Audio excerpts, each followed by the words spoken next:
Welcome to the fifth lecture video for Physics 4B.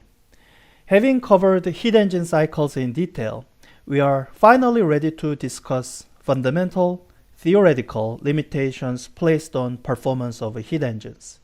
Limitations which relate to the second law of thermodynamics. First, we take some time looking at the conditions which make thermodynamic processes reversible and quasi-static, reviewing the one process we looked at earlier, which is both not quasi-static and not reversible.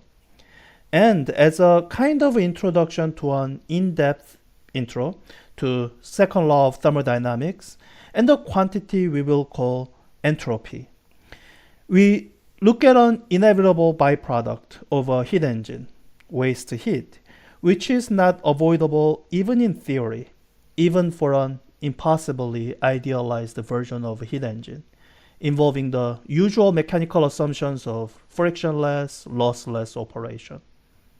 Then we will take some time giving motivation for and exploration of the expression we will use for change of entropy for quasi-static, possibly reversible processes, giving some statements of second law along the way. And we will wrap up with a summary of nature of entropy and various statements of the second law. But before we start, let me give you a couple statements of the second law of thermodynamics from our textbook, OpenStax University Physics, Volume 2, Chapter 4, where the textbook talks about how the idea of irreversibility affects the things that we've been discussing. And as you read through the section, pay particular attention to this first statement of the second law of thermodynamics, also called the Clausius statement, that heat never flows spontaneously from a colder object to a hotter object. You are going to see many statements of the second law of thermodynamics, and this is the first one that you will see because I think it's the first one that makes intuitive sense to most people. Section 4.4 finally covers the second law of thermodynamics in detail. It gives you a second statement, or the Kelvin statement of the second law, and this is the statement that would be most directly applicable for the systems we deal with, that it is impossible to convert the heat from a single source into work without any other effect, or it is impossible to create a heat engine that's 100% efficient in terms of efficiency of a heat engine. And I have a separate lecture video on all the different statements of second law of thermodynamics, so watch out for that. And if you want to work with only one statement of thermodynamics, this is a good one to work with. In the separate video, I'll talk about how all these different statements are equivalent to each other with more mathematical details and sort of more fundamental reasoning. But this is a way to look at second law of thermodynamics that connects to what we focus our main attention on this unit, which is heat engines. All right, this is the last lecture in thermodynamics, introducing new concepts. We will use the next lecture set to review thermodynamics, including some exam type question problem solving. And the rest of our semester is reserved for electricity and magnetism.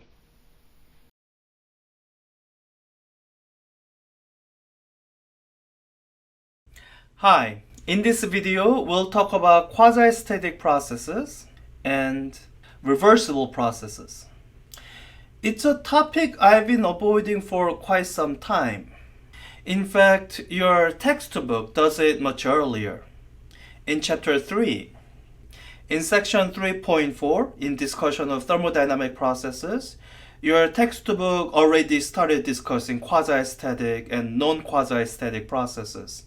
It's a good discussion with the illustrations of PV diagrams, but I thought you would appreciate the subtleties better if you have seen some examples of realistic thermodynamic processes, and then if you had to think about if these processes that you've heard about were now quasi-static, reversible, and all that stuff. So now we are going to talk about quasi-static and reversible processes. Let me use these two cycles as examples. The first is the Carnot cycle, and the second is the Otto cycle. And this is the place I want to start from. I want to start from the claim that these both cycles are quasi-static. Now, maybe it's easier to believe that the Carnot cycle is quasi-static. After all, it's made up of isothermal processes. And here you can imagine that the gas is at constant thermal equilibrium with the surrounding. And for the adiabatic part of the Carnot cycle, you could say it's very well thermally insulated instead of undergoing a very rapid process. And the rest of the Carnot cycle are the same. The Otto cycle might cause a little more conceptual difficulty because when you're thinking of the Otto engine, there's a little explosion, internal combustion that happens at this point. And all of a sudden, the temperature of the gas rises. We even say it's so sudden that the volume has no time to change. Pressure suddenly goes up to this point. And if you're looking at that real world process, you're right, that's not quasi-static. But what we are looking at instead is not that real world process. It's this idealized isochoric process that's diagrammed in the Otto cycle. And here's an important and subtle point to understand regarding which processes are quasi-static. Every process that can be diagrammed on a PV diagram is quasi-static. It's because drawing this path implies that pressure and volume are well defined at every step along the way. And that's only possible if this process happens quasi-statically. Or at least we are idealizing the real world non-quasi-static process as being a quasi-static process. That's kind of what your textbook is getting at here. They drew a path for the quasi-static process, and they tried to somehow indicate that non-quasi process didn't have a path that you could draw. You simply have a starting point and the end point, and how it gets there, you don't know.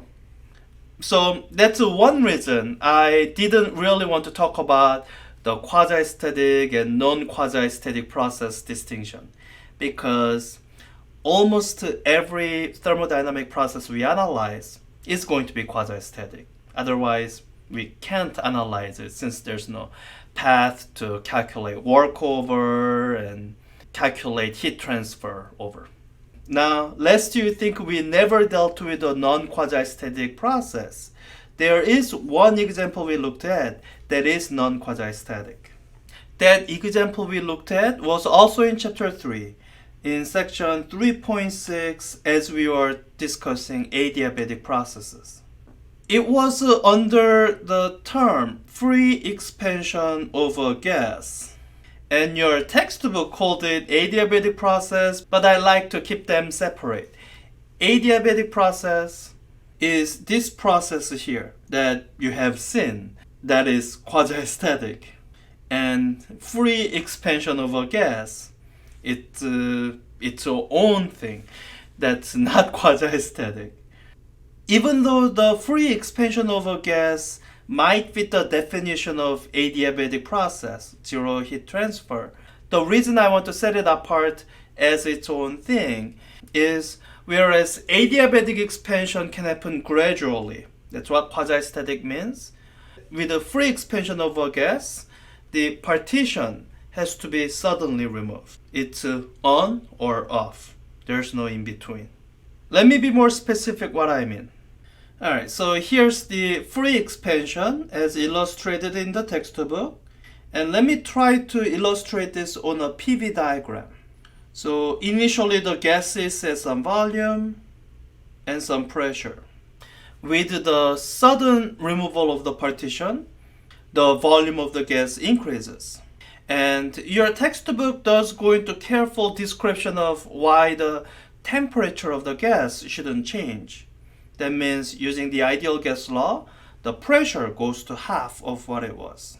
Now, at this point, you might be tempted to say, oh, that means I guess this is an isothermal process.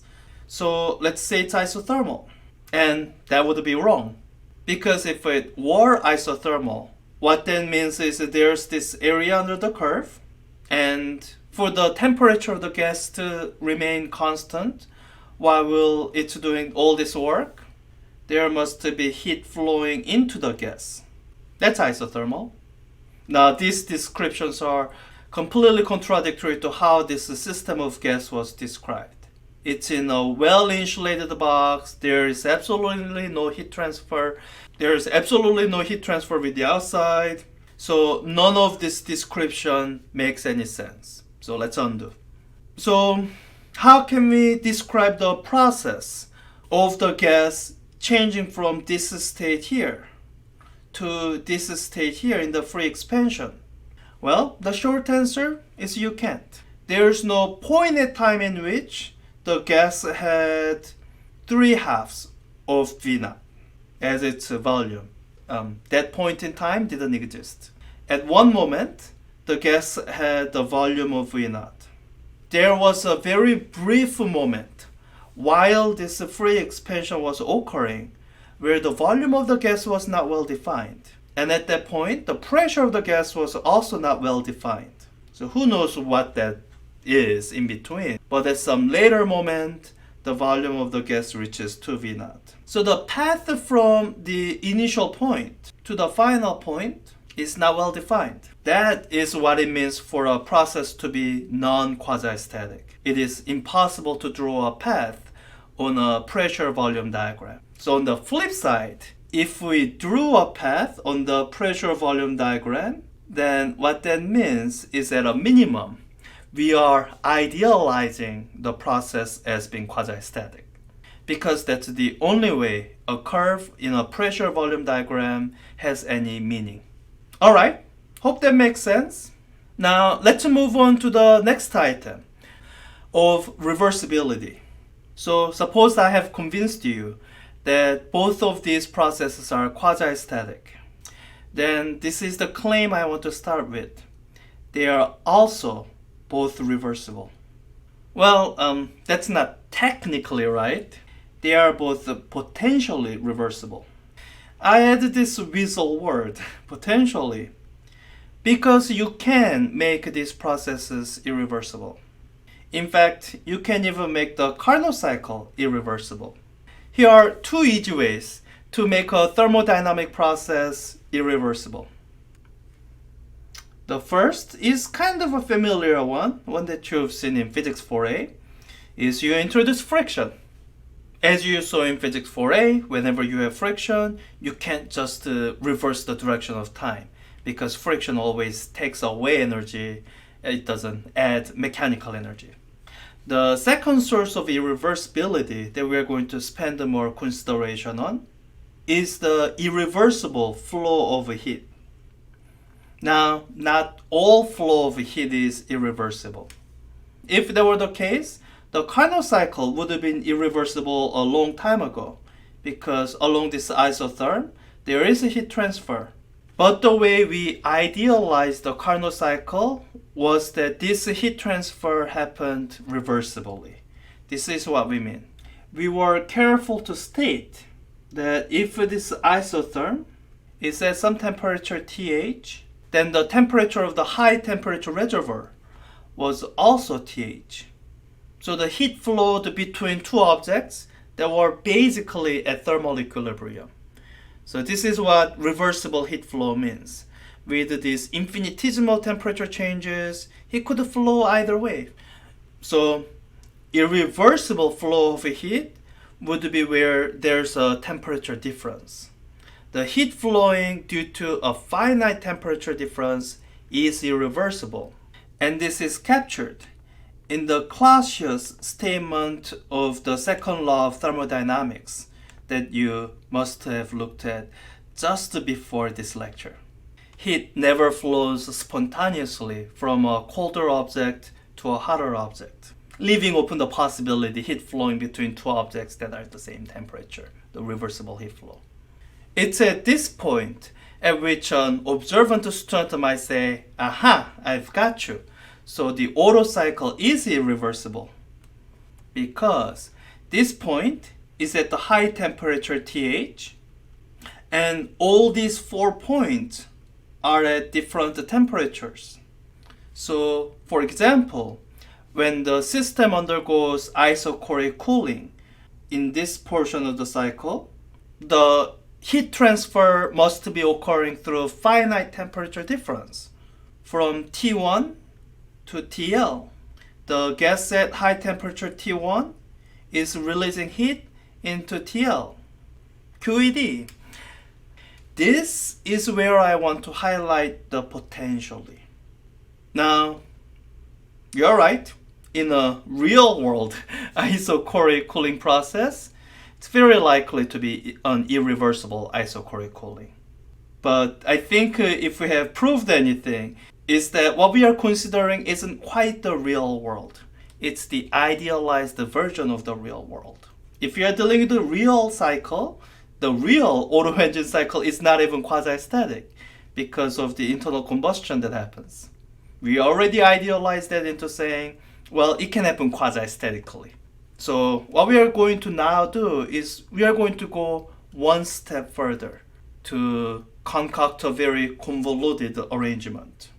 And this convoluted arrangement involves many grades of thermal reservoir.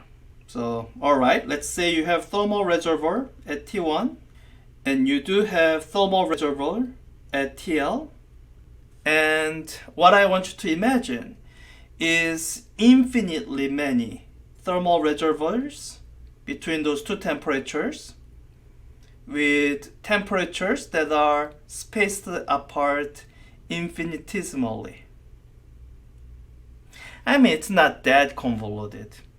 As a kind of realistic example, you could imagine a rod where one end is kept at temperature T1 and the other end is kept at temperature TL. There would be a natural thermal gradient, and basically each point on this thermal gradient could serve as the thermal reservoir with infinitesimal temperature difference. With this setup, the heat transfer from the gas to the thermal reservoir at each of these temperatures is reversible. Now, just as in physics 4a, we always ignore friction and we always ignore air resistance whenever we can get away with it, we are going to do the same thing in thermodynamics. We are going to always assume that our processes are quasi-static, and you've already done that the moment you draw PV diagram. And we are also going to assume that we can make it reversible. So almost always we'll be dealing with reversible processes.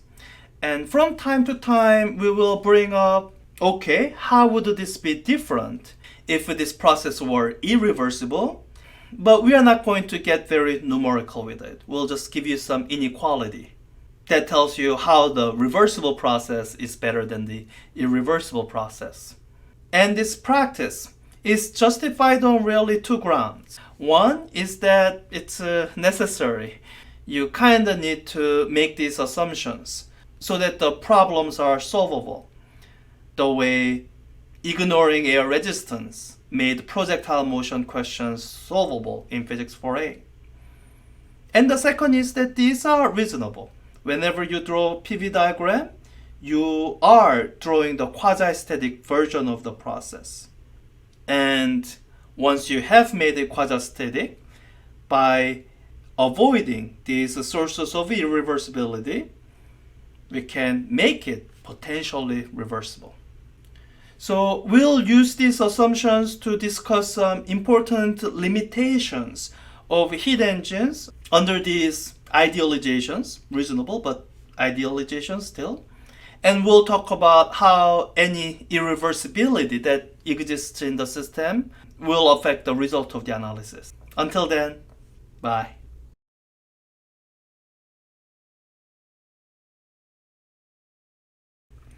Hi, in this video, I want to talk about a topic that I've been hinting at all week, waste heat. I think everyone has some intuitive sense of waste heat because many real-world processes involve friction and whatnot. Your computer feels hot when it's on, and when you run, you feel hot. And after driving around for a while, your car engine feels hot. And none of these hotness relate to the working of these processes.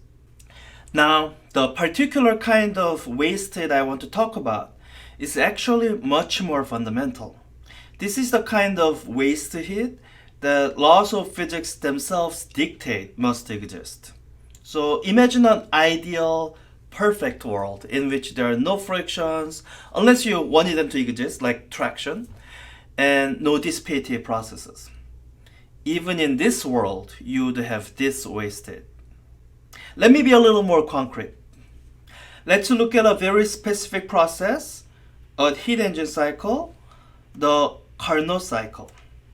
It is an idealized, purely theoretical process.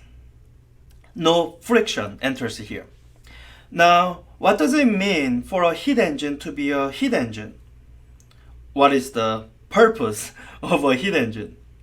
The purpose of a heat engine is to turn heat energy into mechanical work. It's to reverse the much more natural process of work turning into heat through friction. So when you look at the Carnot heat engine cycle through that lens, the only part of the process you want is here, from 1 to 2. Except that would be a very wasteful engine. It's a single-use, disposable engine. The engine starts from 1, reaches point 2, you throw it out, you get another engine at point 1, have it reach 2, then you throw that out. Okay, I'm clearly not being serious here.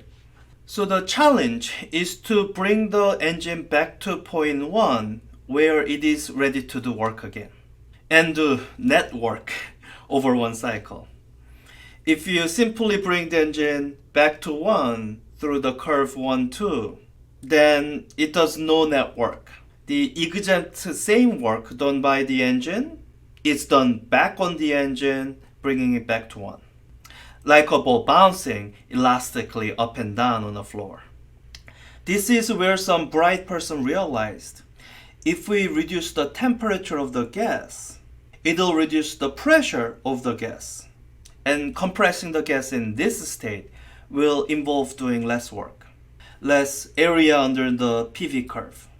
Then when you're at the right volume, you can raise the temperature back up to state 1 so that the engine can do positive work again. And this area that is enclosed by the loop is what represents net work done. Now, if we had our way, our heat input, the fuel that we had to burn up to generate the high temperature, would all turn into this network. This is what we would call 100% efficient. And in an ideal world, it is really consistent with the first law. Energy is conserved. All of the heat input goes into work done.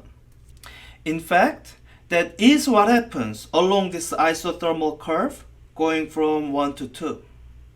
But what you are seeing after this is, because you need to put the engine back into the state you found it, not all of that heat input goes into doing useful work. The work you have to do back on the engine, compressing it from 3 to 4, turns into this heat output along the isothermal curve from 3 to 4. And this is the waste heat. It's the portion of the input heat that must turn back into heat by the end of the heat engine cycle. It's amazing how you can't avoid this, even though nothing in the first law of thermodynamics, conservation of energy, says things must happen this way. It's very tempting to think there must be a loophole here. I think this is what drives the search for the perpetual motion machine sometimes. And this is what I want to emphasize here. This Carnot cycle does represent our best effort at doing this. It's idealized to the point no real-world process can ever be.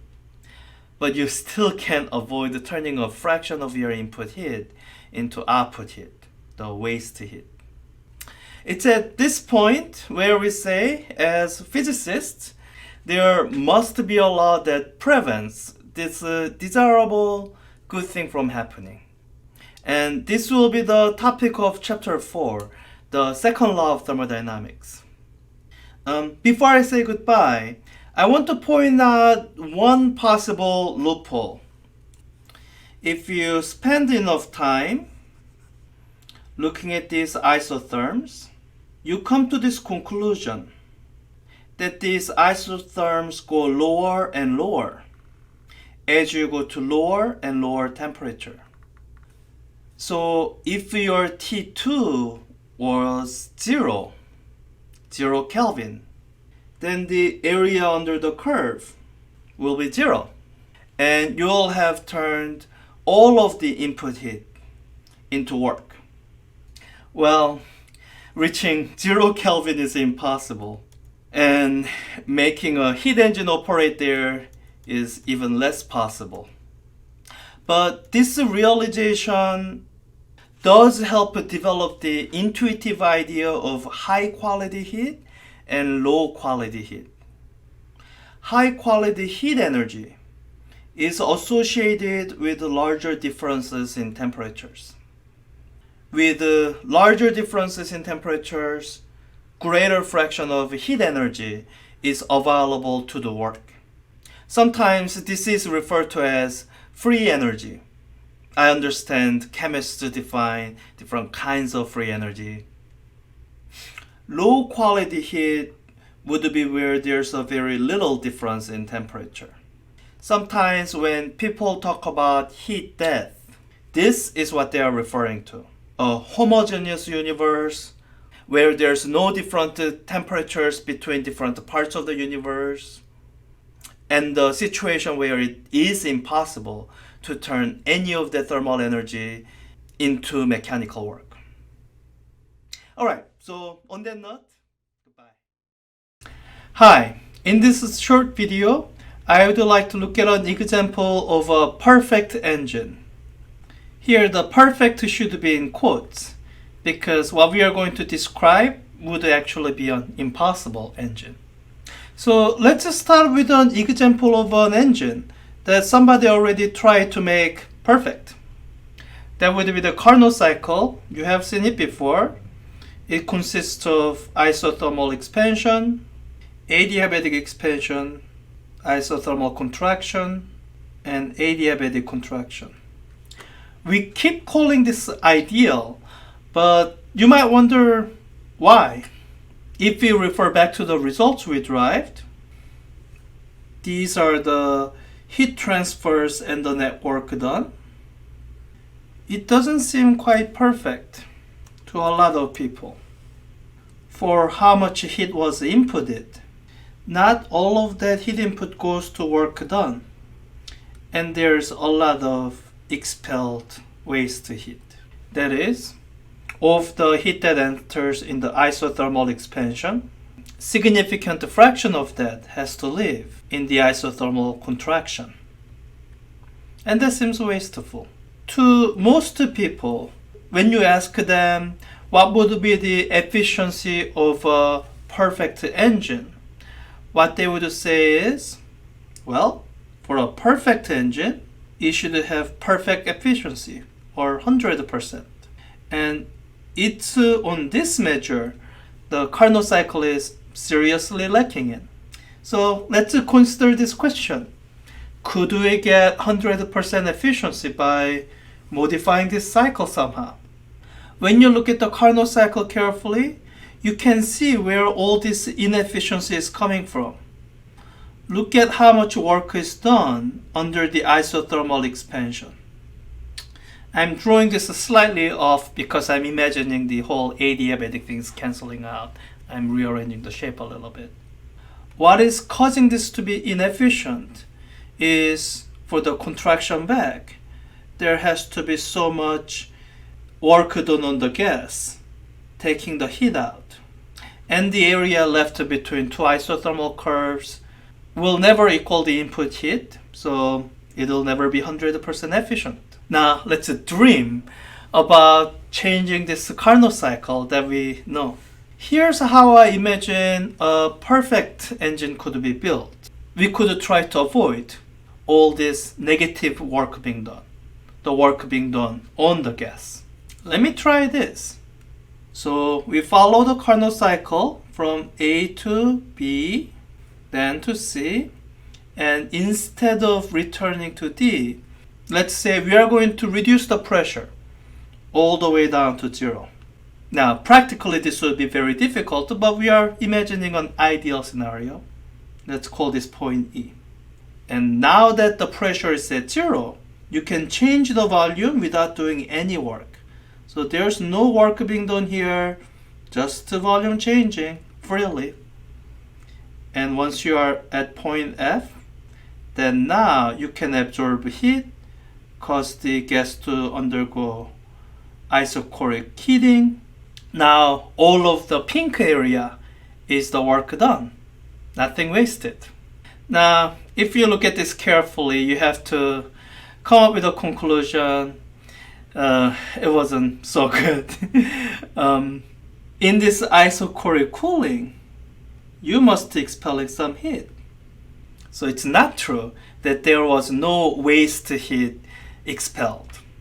Then maybe you realize at this isochoric heating, there's heat entering your gas.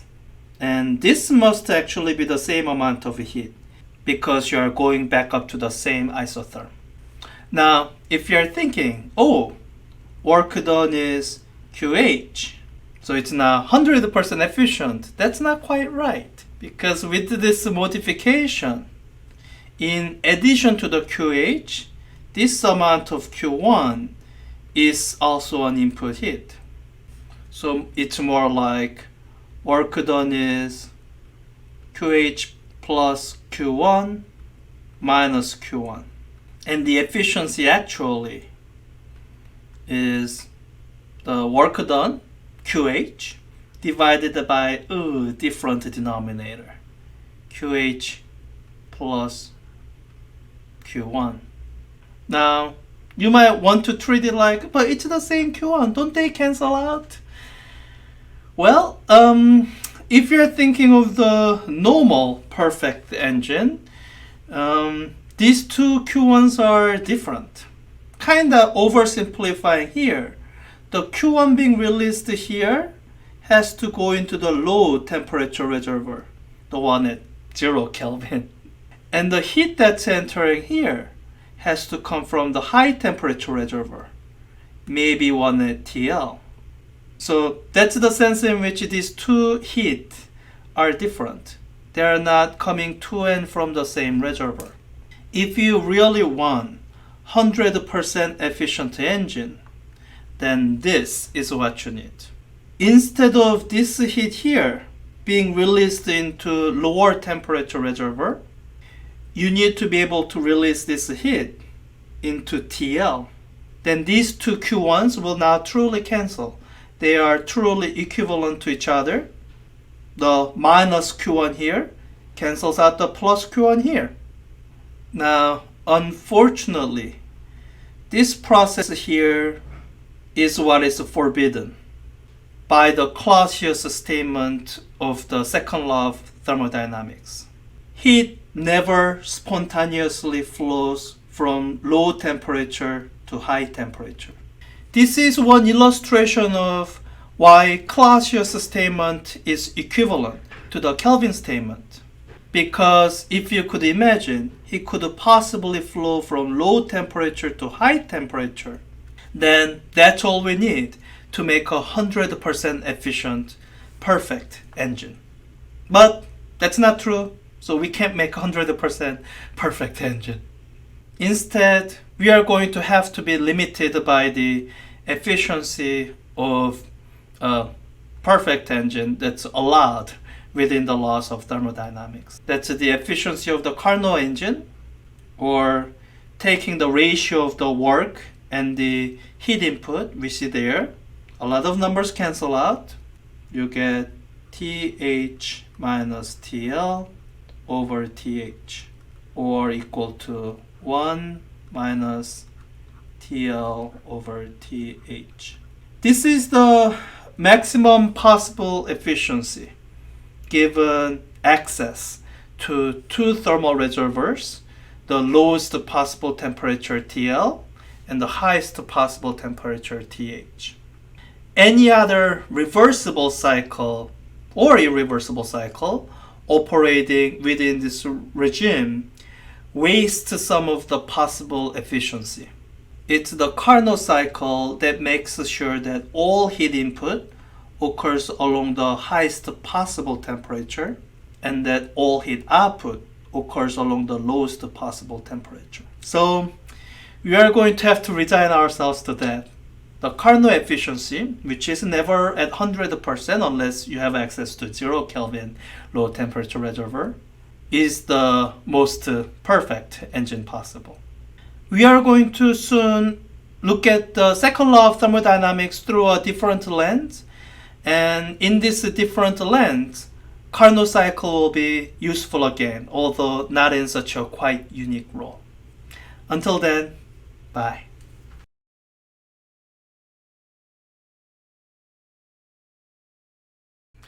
Hi, in this video, we'll look at entropy from a slightly different perspective from how your textbook looks at it.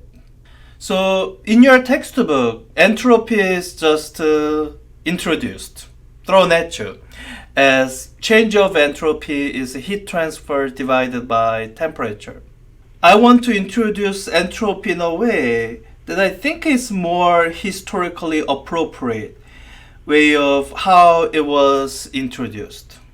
It ties back into the laws of thermodynamics. So with the first law of thermodynamics, we have a great intuition for where it comes from, conservation of energy. We have variables that enter into the law. Change in internal energy is heat transfer minus work done.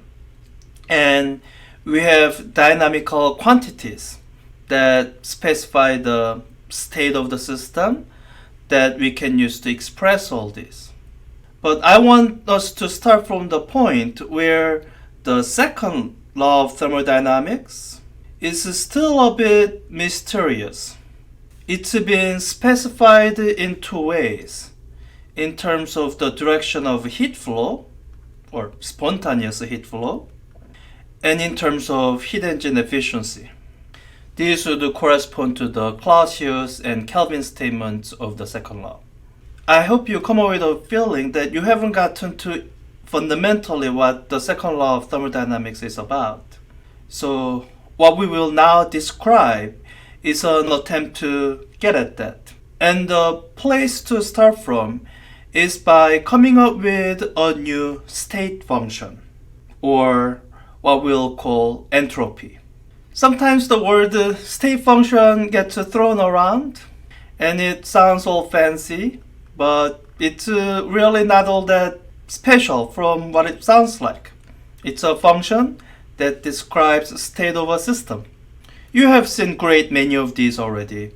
Temperature, pressure, volume, the three variables in the ideal gas law. And you've seen how these play a role. Temperature in particular plays an important role in specifying the internal energy. Now, there are dynamical quantities that are not state functions. Two good examples that you know of are heat and work. They are, I don't know if this is a word, process function. When you want to describe heat transfer or work done, you need to have a process in mind, a particular path that the state of the system is taking through. So here's a reason we would want to start out with a new state function. because it describes the state of a system. There are some things we can say about it without knowing what it is. And it's useful to be able to say something about it, kind of restrict what it can be before we know a lot about it, so that we can nail down exactly how to specify this new state function. So let me try to state these restrictions using Carnot cycle as the background. Alright, you've seen this many times before. The gas starts at high pressure, low volume, expands to B, expands further to C, contracts to D, and contracts further to A, coming back to the starting point. Now, as you go through this process, when you look at the state functions that you know about, temperature, pressure, volume, you will notice that over one entire cycle, as you look at the change of the temperature, pressure, and volume, that the change of the state function, temperature, pressure, or volume, over a cycle is equal to 0. This kind of makes intuitive sense. This is sort of what being on a cycle means. You come back to the same state, so same state must mean whatever state function you are using to describe it must come back to the same value.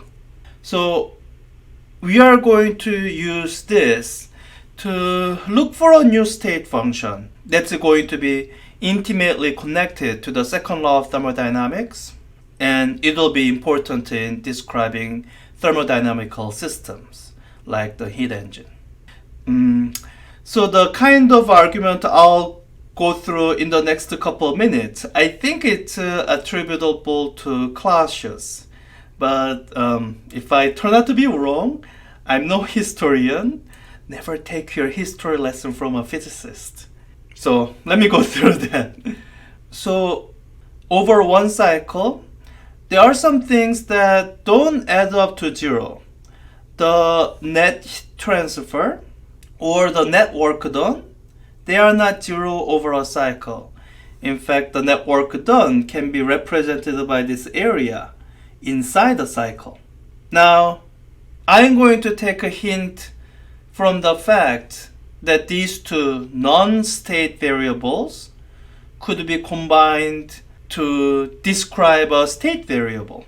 Maybe there is a way to do that, but in a bit of a different way. Now, when we are describing the Carnot engine, you know one important parameter is the efficiency. And when you look at the Carnot efficiency, something becomes suggestive here. It's 1 minus low temperature over high temperature, or let me write it as one big fraction. The high temperature minus low temperature over high temperature. Now, this is for Carnot engine, but there is a more general expression for efficiency. You can start out with the definition of efficiency, heat engine efficiency that is, work done per heat transferred into it. Now, you may have seen this. Using the first law of thermodynamics, we can rewrite W, work done, in terms of heat transfers. It must be the difference of the heat input minus the waste heat.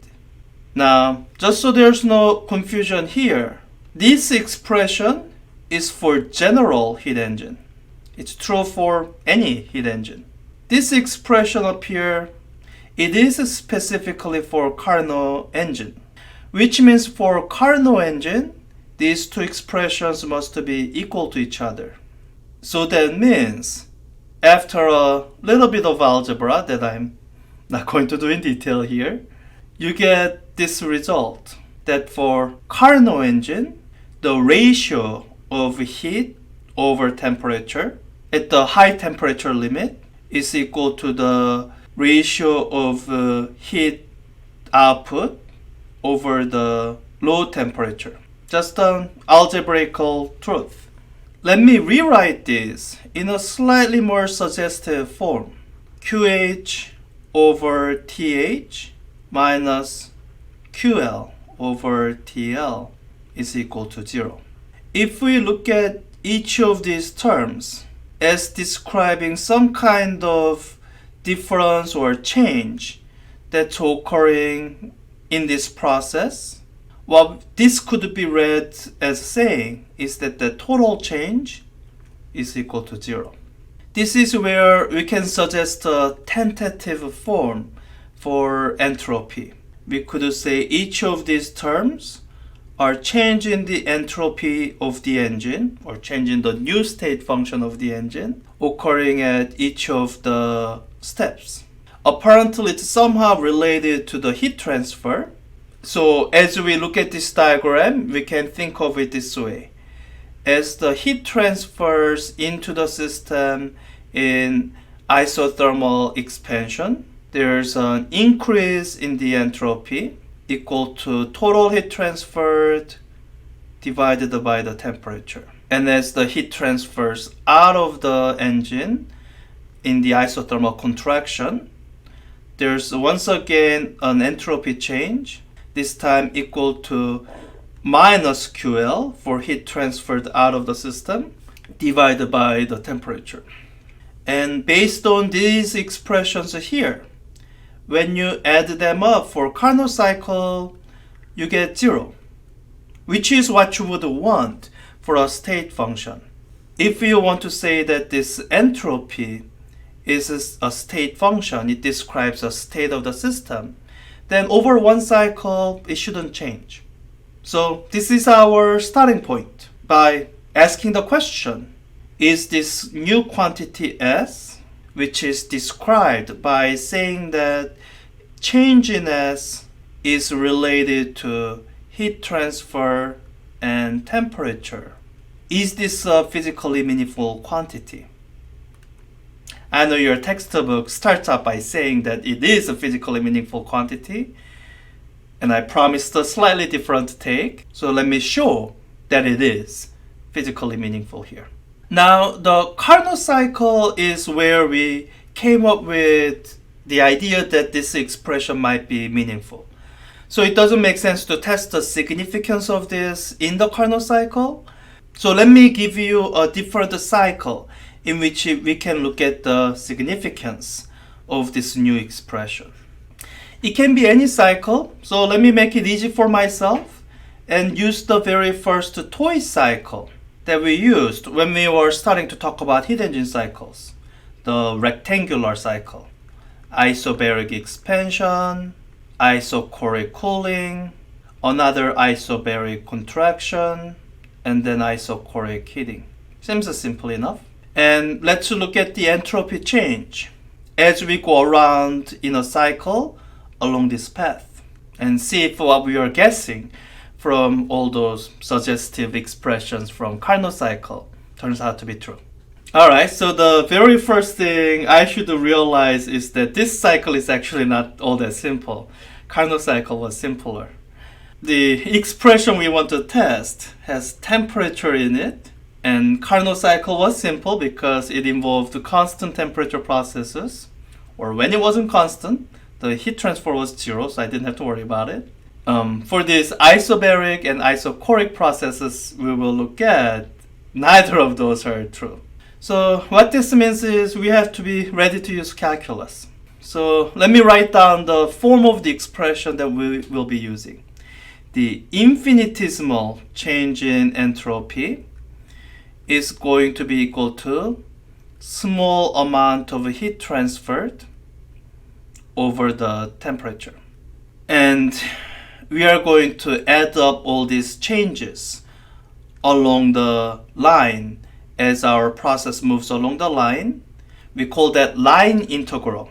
So, for example, if we want to figure out change in entropy as we go from A to B, this would be expressed as the line integral from A to B.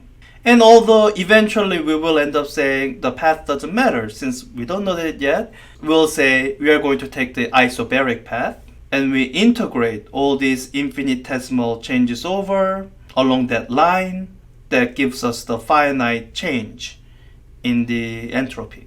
So we need to know how to do this integral. And a good place to start will be here. This is where all the familiar-ish looking variables are.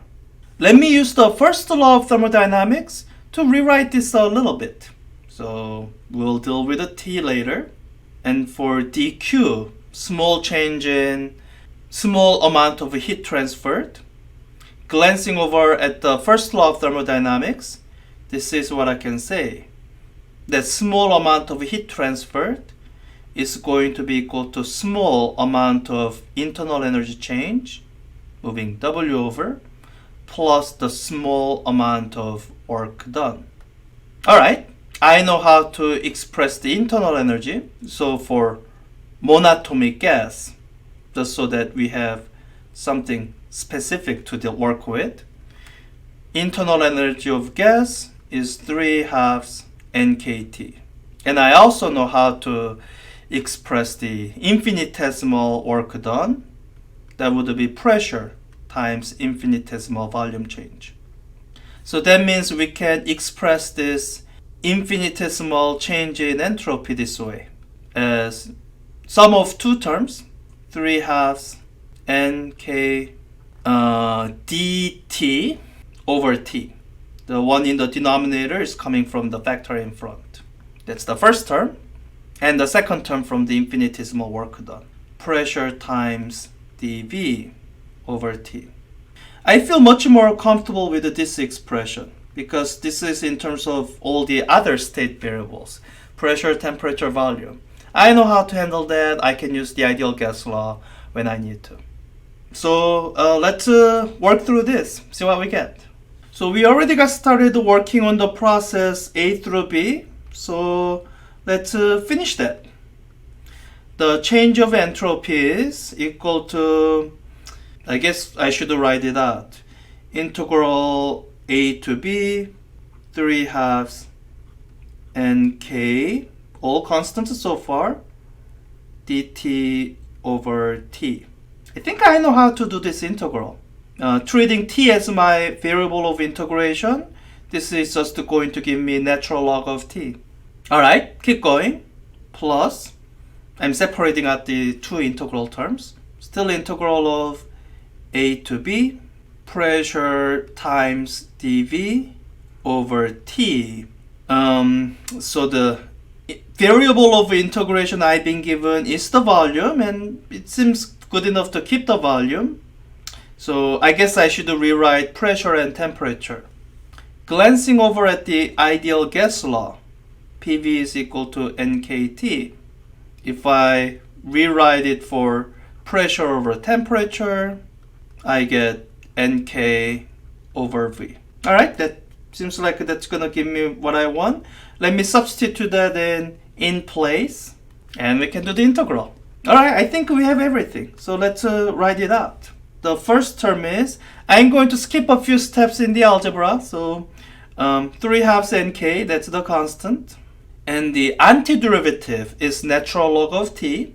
My limits are temperature at point B and temperature at point A. So ln TB minus ln TA.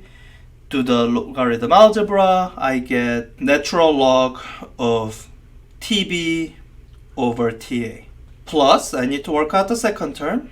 The constants nk and the antiderivative of 1 over v is natural log of v. So I get the same result except in terms of volumes instead of the temperature. So this is the change in entropy going from A to B. We have 3 more of these, so let's get cracking. Okay, from B to C. So change in entropy going from B to C is going to be integral from B to C of, let me write it out, dE over T plus dW over T. And before actually writing out detailed expression, I can see that the work done is going to be 0. So let me just cross that out and save myself a little bit of writing. The first term still remains, and that's going to be integral from B to C, the change in the internal energy, 3/2 nk dt over the t in the denominator. Oh, I think I've done this before. So let me write down the same result, minding what the new variables are this time. This is equal to 3/2 nk natural log of the right variables, tc over tb. Okay, next step, c to d. Oh, I think we've done this exact one before, going from a to b. So I think I'm just going to write down the results, minding to replace the variables in a correct way. So let me illustrate that. Change in entropy is going to be what I derived earlier here. I can keep all the constants, 3/2 nk, and with the variables, I'm going to replace them with the correct one. So Tb was the temperature at the ending point. So I should have the temperature at the ending point, Td, over the temperature at the starting point, Tc. And the second term is the same thing. I can keep all the constants, nk, natural log of the volume at the ending point, Vd, over Vc. Alright, if I did the copying correctly, that should be correct. Now the last process is D to A, and that's another copy of B to C. So if we are careful with the substitutions here, I think we can do the same thing. Save a little bit of space. So 3/2 nk natural log of the ending temperature, Ta, divided by the beginning temperature, Td. All right, so those are all changes of entropy in 4 distinct steps. And this is what we are hoping for. If the form of entropy we proposed is a state function and it's a correct one, then when we add up all these 4 together, it should add up to 0. So the question is, does it? Well, let's add them up all together. I think I'm going to do some of the algebra verbally and save myself a little bit of writing in space. And that's gonna be helped by the fact that it's a simple addition. So I have been eyeing at these 2 terms here. And I think when I add them, they're just gonna cancel each other out. Because the volume at B and volume at A, the ratio, but also the actual values, is same as the volume at C over volume at D. So when I have natural log of Vd over Vc, all that really is minus natural log of Vb over Va. So that means when I add them together, these 2 terms will just cancel each other out.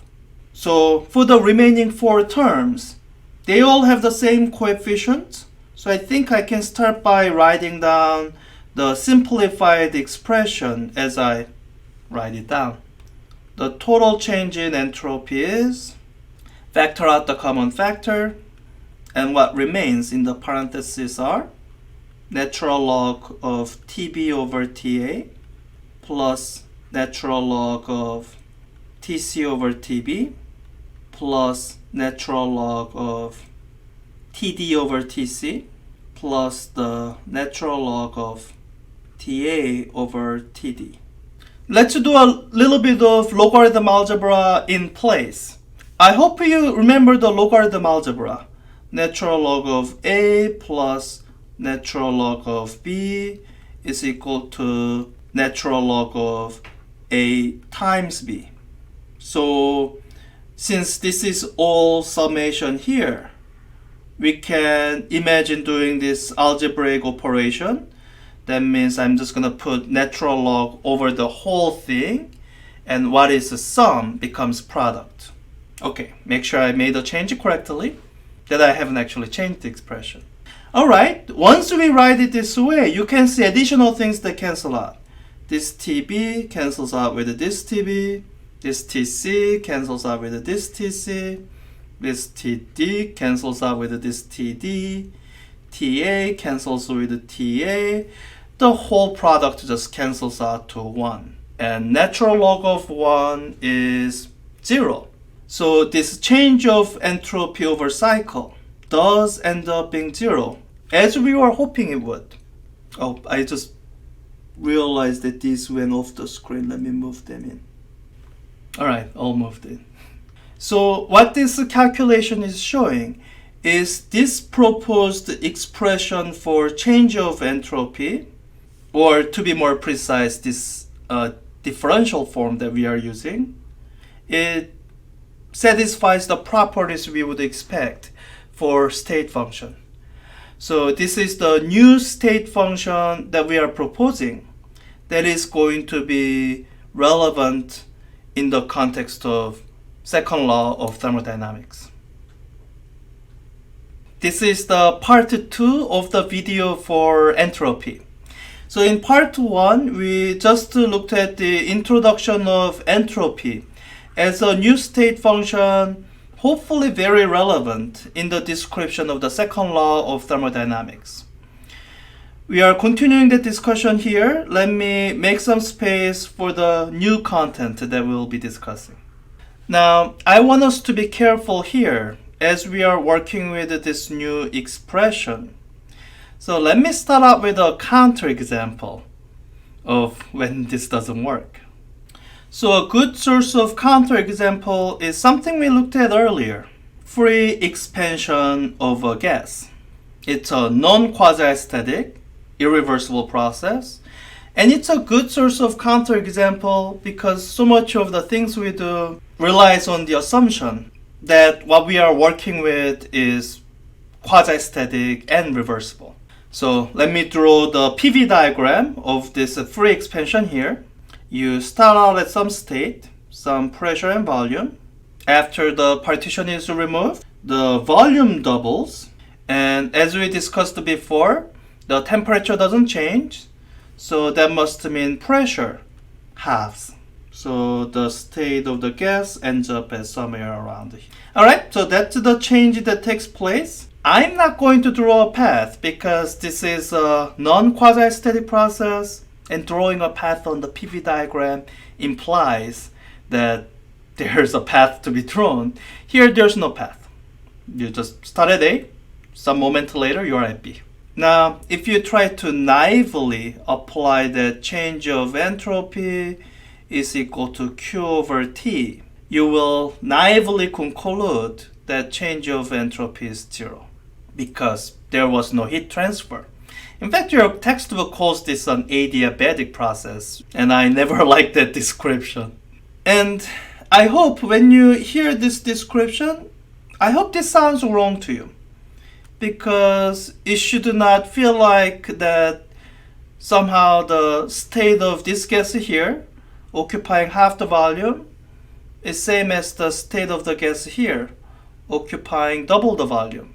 It should not feel like you have gone through a cycle and the total change of entropy was 0. So I hope your intuition tells you that something is so wrong here, that this is not correct. So if this isn't correct, what can we do? Well, we can use the fact that we think this entropy thing is a state function, which means the actual path you take shouldn't make a difference. Now here there was no path to take, so let me just draw a path, which is not going to be the free expansion process that took place, but it's a path that I'm using purely for calculation. Let's say we have an isobaric expansion followed by isochoric cooling. Because these are both the steps I have taken in the earlier calculation in part 1. And I can just kind of look up the result, change the variables. Okay, let me do that. So the change of entropy in process 1 is equal to, looking over at the result, it's 3/2 nk natural log of, I need to label the point. Let me call that C, Tc over Ta, plus there's a change of entropy associated with the change in volume, nk natural log of volume at C over volume at A. Alright, change in entropy in process 2 is, there's no change in volume, just change in temperature. 3/2 nk the final temperature over the initial temperature. So now let's write down the correct change of entropy. If you look at it carefully, the first two terms actually cancel out. If you factor out 3/2 and k, add these together, then TB is actually equal to TA. So the second thing is just a minus of the first thing, so they cancel out. And you are left with the third term, NK, the term that's associated with the change in volume. And volume at C is same as volume at B, so let me write that. VB over VA, or in this case, natural log of 2. So yes, there is change in entropy. So I like that result better. That's probably correct. So this is what this comes down to. The expression that we guessed at earlier, apparently it's not universally applicable. Instead, we have to be careful that it's describing reversible processes, or at least the quasi-static processes. You need to have an actual path to integrate over. When you have a big jump, like what free expansion describes, neither this infinitesimal expression or this finite expression applies for those big jump processes. Instead, what you have to do is come up with a quasi-static path like we did and just to calculate the difference for the endpoint using a reversible path. Okay, so this is a bit of a counterexample. I wanted to lead with this because this is a very common mistake that many students in thermodynamics makes.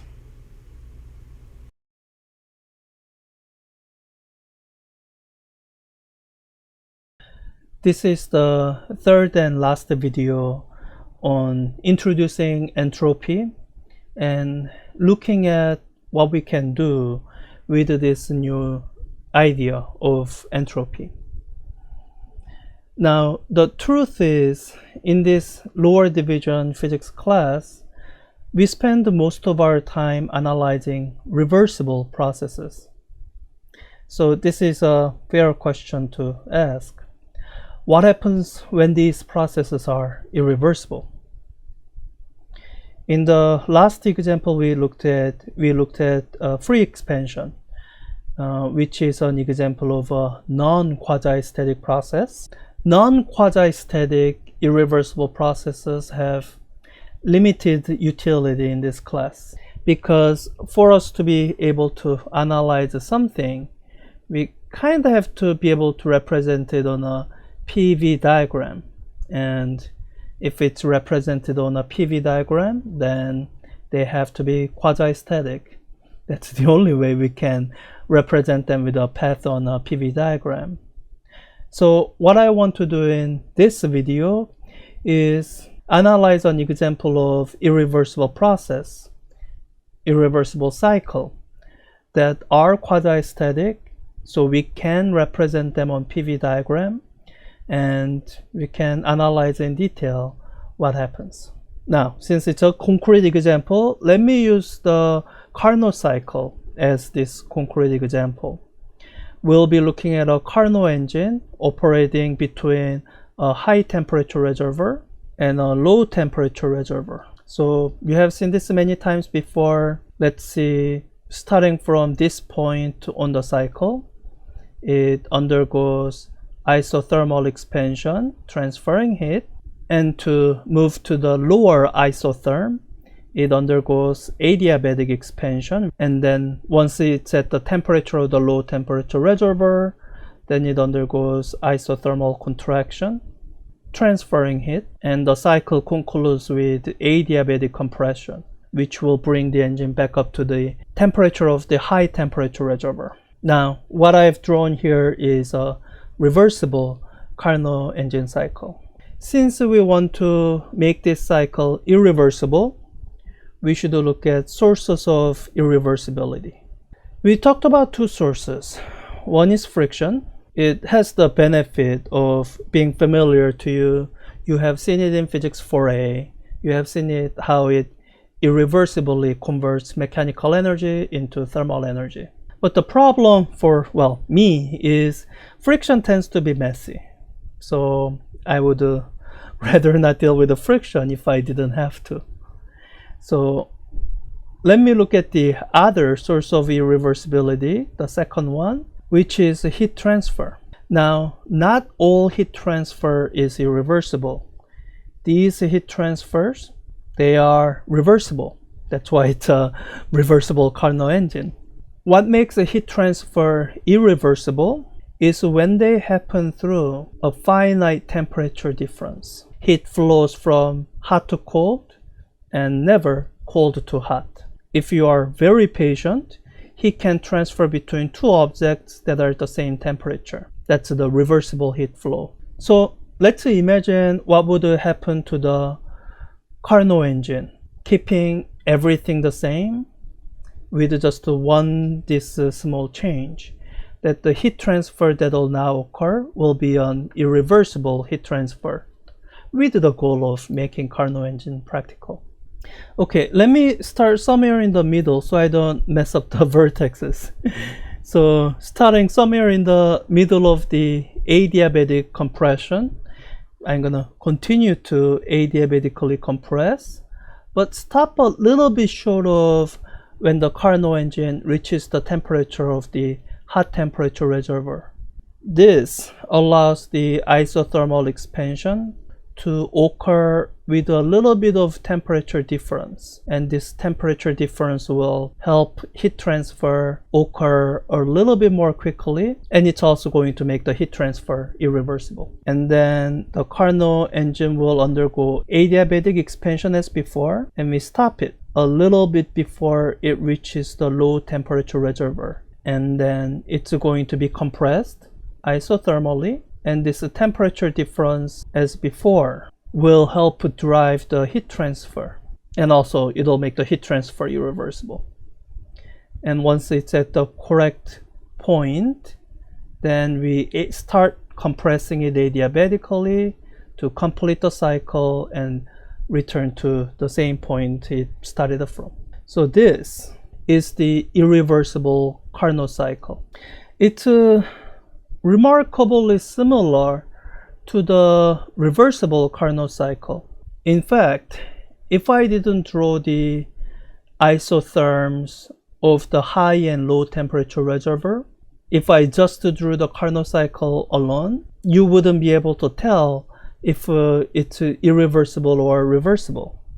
So with that, let's imagine calculating change of entropy over one cycle. Because we are dealing with a quasi-static process, the infinitesimal change of entropy over any process is equal to infinitesimal transfer of heat divided by temperature of the system as the heat is transferring. We are going to have to perform this integral along these lines. So it's going to be a line integral, and there's a notation that we like to use. Whenever a line integral or some kind of integral over geometry returns to the same point, or it's closed in some sense, we use this integral symbol with a closed circle to indicate that it's an integral over a cycle. And actually you will see this notation again when we start doing electromagnetism. The reason I picked a Carnot cycle for this example is that this integral is particularly simple for a Carnot cycle because heat transfer only occurs along the isotherms. I can just rewrite this integral like an algebraic expression. All of this is equal to this integral that we are trying to evaluate. What would you guess this is equal to?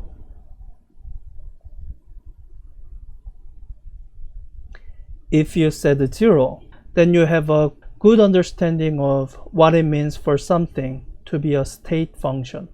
After one whole cycle, the engine comes back to the same state it started out from. So when we compute this change in the entropy, it has to add up to 0. But that is so, what's the right word here? Frustrating.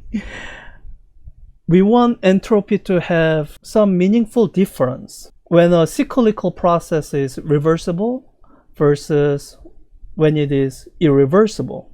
And what this quick example is showing is, as long as we are looking at entropy change of the system, that's always going to be zero for a cyclical process. Again, that is what it means for entropy to be a state function. If it didn't behave that way, it's not a state function. So where do we look for a difference between the irreversible and reversible cycles? You look for it in all the other places. That's not the system. You look for the change in entropy in the environment. So let me slightly modify this expression here so that we can talk about the thermal reservoirs and still use some of the information from the Carnot engine cycle to be able to calculate the entropy change of the environment. Now the challenge here is that we have PV diagram of the Carnot engine. We don't have the PV diagram of the thermal reservoirs. When we are looking for the entropy change of the reservoir, we are looking for net heat transfer into the reservoir and the temperature of the reservoir. Now here's the useful thing to realize. This heat transfer here, which we described as heat transfer into the engine, it's also heat transfer out of the high temperature reservoir because of conservation of energy. And the same thing here. QL is the heat transfer into the low temperature reservoir, which means we have a way to connect this DQ reservoir with something we've been talking about. This can simply be the DQ that we were talking about all along, net heat transfer into the heat engine, except with a little minus sign, because whatever heat comes into the engine is coming out of the reservoir. And I think at this point, this is the question that we should be interested in. When we compute this quantity, is that going to be equal to 0? Or is that going to be not equal to 0?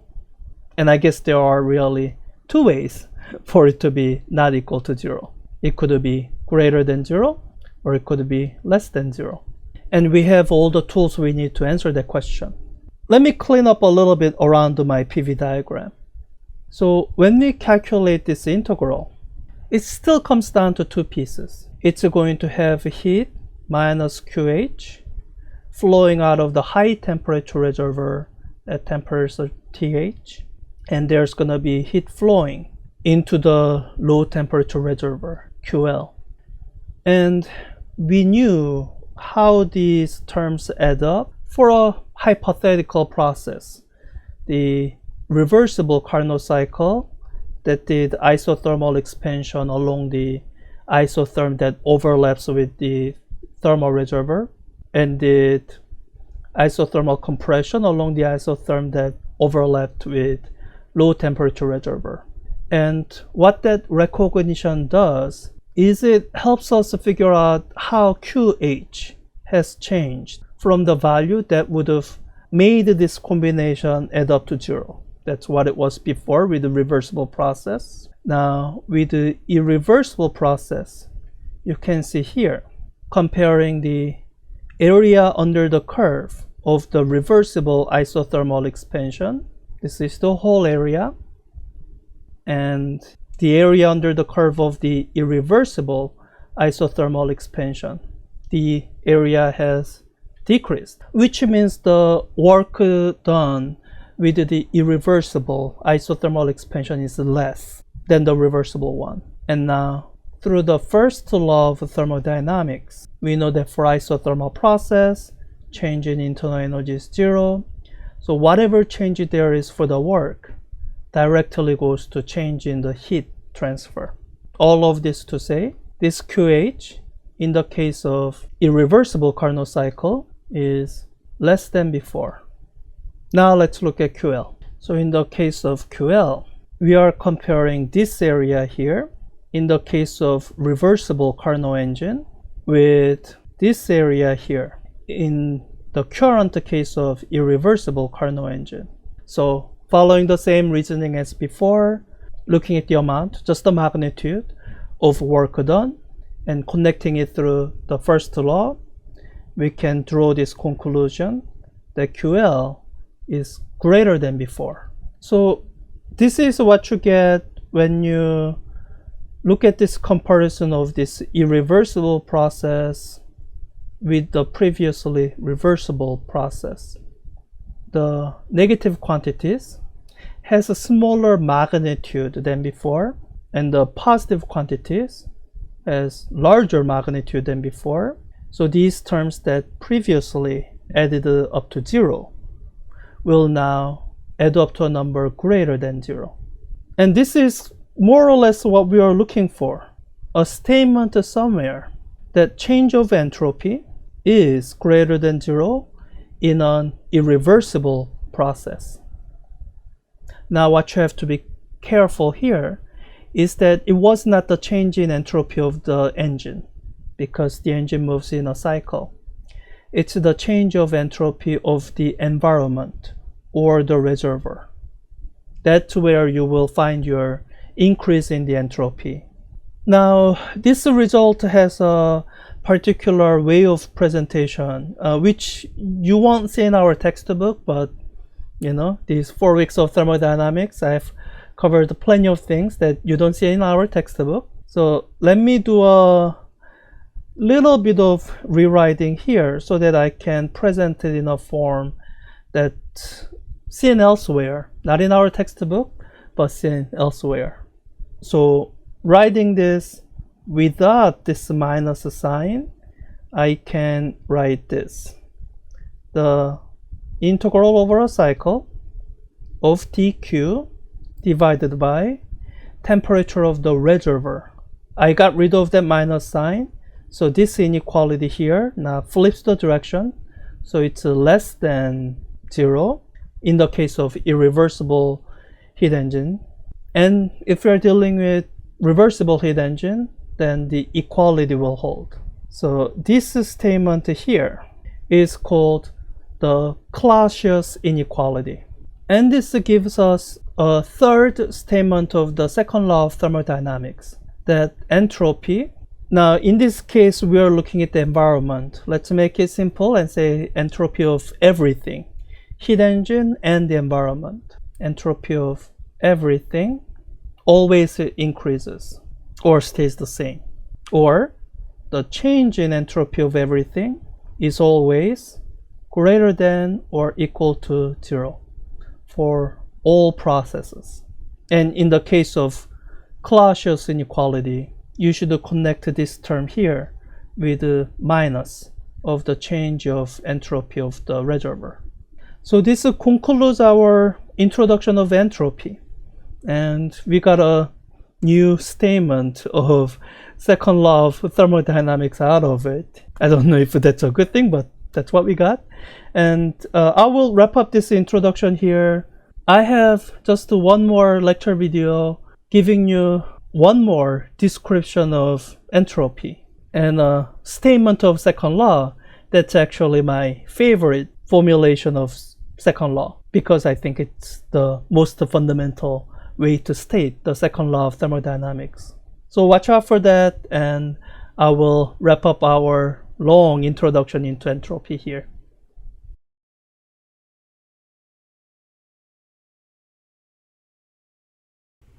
Hi, this is a lecture video on disorder, entropy, and second law. So you have seen second law stated in a few different ways. The Clausius statement, the Kelvin statement, and finally statement based on change of new quantity called entropy. Now, for those of you who intend to major in physics, I hope you have this sense that all this is very interesting and deeply unsatisfactory. This is what I mean. These all three ways of stating the second law of thermodynamics seem to be related. But why should they be? And if they are related, and you can kind of show why, which of these three statements is the most fundamental? We call physics the fundamental science, And it's not just the physicists being pompous. We do actually seek to explain the laws of nature in the most fundamental way possible.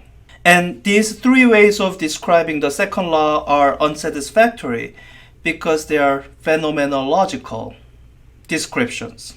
What it means is it's based on phenomenon, as in we are trying to describe the experimental observations, not based on first principles, but based on trying to explain what you see. In fact, the way we introduce the change of entropy is an example of that. And this is kind of why later on we had to qualify that this only applies to reversible processes, because that's the phenomenon we used to come up with it, and we realized when we tried to apply to irreversible processes, non-quasi-static processes, that it didn't work. So for especially those of you intending to major in physics, if you have that feeling of dissatisfaction, then your heart is in the right place. Now, there's a second feature of the second law that begs for an explanation. Some textbooks refer to it poetically as arrow of time. What it means is the second law is the only law that says something about flow of time. It refers to irreversible processes. If you go back and look at all the other laws of physics that we have covered, including the first law of thermodynamics, you'll find that they are all reversible. They hold when you reverse the direction of time. It's true for conservation laws, for obvious reasons. It deals with equality. And it also holds for things like Newton's laws. So, second law is special, and this raises the question, why is the second law special? It's these questions that I'm hoping to answer in this lecture. Now, the challenge with the thermodynamics is that the system we are trying to describe is too complex. In physics, we are not used to dealing with the 10 to 20, 10 to 30 particles. In upper division statistical mechanics, you are going to develop tools that can be used to analyze these systems. But for the purpose of this class, let me use a toy model to illustrate the ideas without getting too deep into the mathematical analysis. So this is going to be our system. We are going to have 25 coins that can have heads and tails. Let me get 25 of these. Alright, there are 25 coins nicely lined up. Let me give them coordinates so that I have some way of referring to them. So, for example, if I wanted to refer to this coin here, I would refer to coin 4, 3. Alright, now what I want to illustrate here is how random process will inevitably lead this system from order to disorder. So let me start out with the most ordered possible version of this system. All heads. Without going into complicated mathematical detail, it intuitively feels ordered, right? Now I need to introduce some random process. And for that, I wrote a little Python function. So in this little Python script, I have a list that's a list of these coordinates of 25 coins. And Python has a function that I can use to take a sample of 5 out of this list at random. And I'm going to use this to choose 5 coins to flip each time. Each time its number comes up, it gets toggled from head to tail, tail to head. We'll go through a few iterations of this and let's see what we end up with. Oh, I can use this as the first iteration. Let me flip those coins. Alright, replace those coins with the tail version. Second round.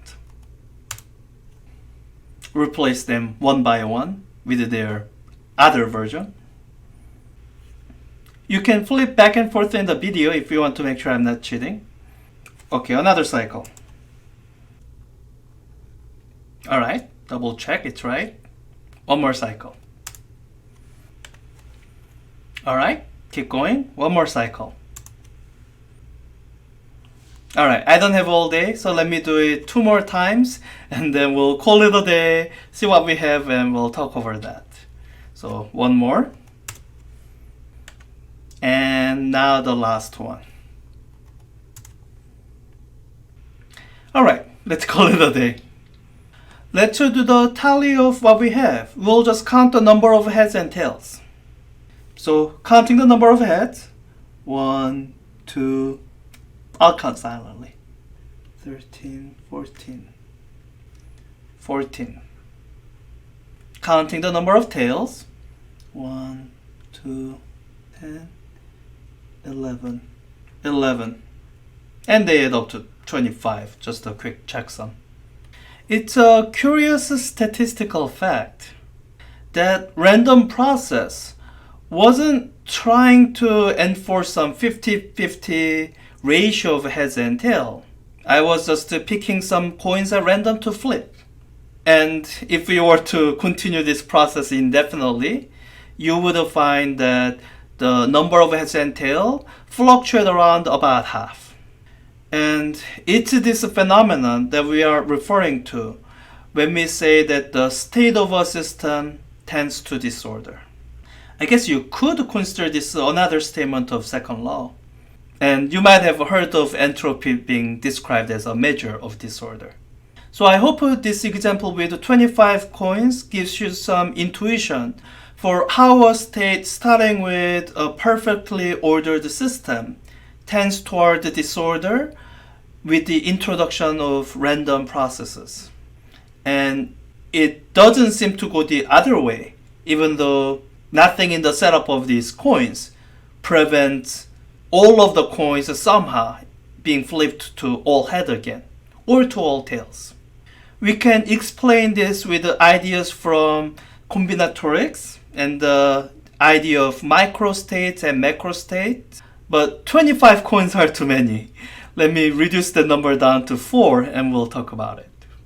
So with 4 coins, it becomes possible to list every state of the system. From combinatorics, with 4 places and 2 states possible for each place, you have the number of possible states figured out this way. You take number of possibilities for each place raised to power of number of places. So this is 16. Still kind of large, but not as large as it would have been if it was raised to 25th power. Alright, so let me just list them all. I gotta make these coins smaller if I'm gonna fit them.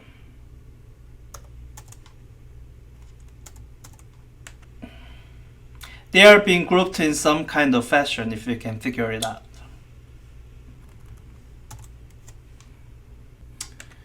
Almost there. And that's the last one. Let me make sure that I have 16. 1, 5, 11, 16. And that I don't have any duplicates. Alright, so this is the complete listing of all possible states of a 4-coin system. And I hope you figured out how I was organizing them. Each of them are grouped by sharing the same number of heads and tails. You could almost think of one almost as being the bird's eye view, or the forest, and the other one as being the trees. We introduce a new vocabulary to describe these. The states shown on top are called microstates, and the states shown on the bottom are the macrostates. All the descriptions of thermodynamic systems we have been using so far are the descriptions of macrostates. You can kind of see that because the macrostates are characterized by the average quantities or the aggregate quantities. And that's a good description of temperature relating to average kinetic energy, and pressure and maybe volume relating to the aggregate quantities. And what we are positing in the statistical mechanics is that for each of these macrostates, there's an underlying microstate that can correspond to the macrostate. In fact, here there's 6 different versions. And here's a canonical assumption that you will hear in statistical mechanics, is that each microstate is equally likely. I hope that makes intuitive sense. It's like when you have a 6-sided dice, you throw it, you have an equal chance of getting 1 or 6. Or any other number in between, 1 in 6 chance. So what this statement is saying is given 16 possible microstates, you have 1 in 16 chance of getting any one of them. And given this assumption of equality, the natural question is, why are macrostates so unequal? As you saw in the previous example, with the introduction of random process, I don't have equal chance of getting all heads as getting half heads and half tail. And this figure is an explanation of why. Some macrostates contain in themselves more microstates. There's 6 that can lead to 2 heads, 2 tail possibility. But there's only 1 microstate that can lead to all head possibility. If you go through math, what you will quickly find is that as the number of particles increase, this disparity becomes much more extreme. So here, with only 4 coins, the even distribution is only 6 times more likely than all heads or all tails possibility. But as your textbook lists, even with 100 coins, which is reaching nowhere near the statistical systems we deal with, something like 10 to 10, 10 to 20 number of particles. The difference between the number of microstates in the macrostate representing the sort of even distribution and the number of microstates in the macrostate representing a very skewed result, like all of the gas molecules being collected into a corner of a room, becomes extreme. This is why if you took 4 coins and flipped them all in the air, it is most likely for you to get 2 heads and 2 tails. Now with only 4 coins, you have a fairly significant probability of getting maybe 3 heads and 1 tail. 4 in 16 chance is nothing to sniff at. Now getting all heads, that is less likely, 1 in 16, but this is what 1 in 16 means. It means if you did that experiment 16 times, you have a decent shot of getting it once. So this is the mathematical fact, statistical fact, that's underlying description of anything, from the toy model that we've been talking about to the real world system of ideal gas. And all these different statements of second law, what we've been talking about so far, what they are really saying is they are describing how when you start from a macro state that is quite unlikely and it goes through some random process or stochastic process, then it is mostly likely to land on the macro state with the most number of microstates because it's most likely. This leads to the statement of second law that is my favorite version of second law. So let me give that statement and leave it there. My most favorite statement of second law says this: what is most likely to happen happens most of the time. Those of you who go on to study statistical mechanics in upper division, this describes mostly chemistry and physics majors, you will get a chance to see what we mean by this statement. So with that, this is the last lecture on thermodynamics. Congratulations on reaching this far, and I'll see you in the exam. Bye.